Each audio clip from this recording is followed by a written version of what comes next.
ஒன்றிய அரசால் கடந்த 2019ஆம் ஆண்டு கொண்டுவரப்பட்ட ஜல் ஜீவன் மிஷன் திட்டம் மூலம் 2024ஆம் ஆண்டுக்குள் நாட்டின் அனைத்து கிராமப்புற வீடுகளுக்கும் குழாய் மூலம் பாதுகாப்பான மற்றும் போதுமான குடிநீர் வழங்கப்படும் என தெரிவிக்கப்பட்டது.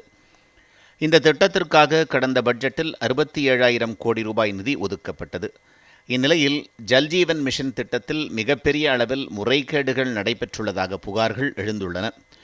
குறிப்பாக பாஜக ஆளும் உத்தரப்பிரதேசம், ராஜஸ்தான், குஜராத், மத்திய பிரதேசம் உள்ளிட்ட மாநிலங்களில் பணி முடிந்து விட்டதாக கூறி போலி ரசீதுகள் மூலம் பணம் பெறப்பட்டுள்ளதாக கூறப்படுகிறது.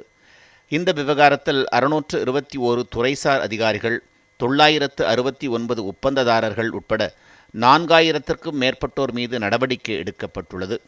ஜல்ஜீவன் மிஷன் திட்ட முறைகேடு தொடர்பாக 84% புகாருடன் உத்தரப்பிரதேசம் முதலிடத்தில் உள்ளது. இந்த விவகாரத்தில் 7 மாநிலங்களுக்கு சுமார் 129 கோடி ரூபாய் அபராதம் விதிக்கப்பட்டுள்ளது. அதிகபட்சமாக குஜராத் மாநிலத்திற்கு மட்டும் சுமார் 120 கோடி ரூபாய் அபராதம் விதிக்கப்பட்டுள்ளது குறிப்பிடத்தக்கது. ஒன்றிய அரசால் கடந்த 2019ஆம் ஆண்டு கொண்டுவரப்பட்ட ஜல்ஜீவன் மிஷன் திட்டம் மூலம் 2024ஆம் ஆண்டுக்குள் நாட்டின் அனைத்து கிராமப்புற வீடுகளுக்கும் குழாய் மூலம் பாதுகாப்பான மற்றும் போதுமான குடிநீர் வழங்கப்படும் என தெரிவிக்கப்பட்டது. இந்த திட்டத்திற்காக கடந்த பட்ஜெட்டில் 67,000 கோடி ரூபாய் நிதி ஒதுக்கப்பட்டது.